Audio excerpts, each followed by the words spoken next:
పూర్వకాలంలో మన పూర్వీకులు పండించిన పంటని స్టోర్ చేయడానికి ఈ రూమ్ని యూజ్ చేసేవాళ్ళు.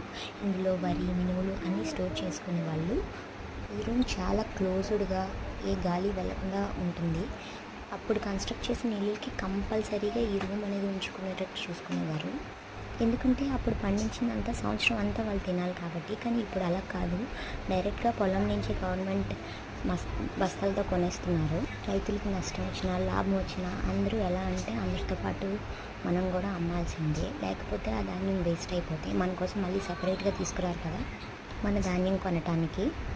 అప్పట్లో అయితే ఇలాంటి రూమ్స్లో స్టోర్ చేసేవాళ్ళు. వీటిని కొట్టు గదులు అంటారు. ఇప్పటి మన రైతు పరిస్థితి కరెక్టా కాదు, మీరే చెప్పండి. జై జవాన్, జై కిసాన్, జై హింద్. ఇలాంటి కొట్టు గదులు మీకు తెలిస్తే comment in my message box.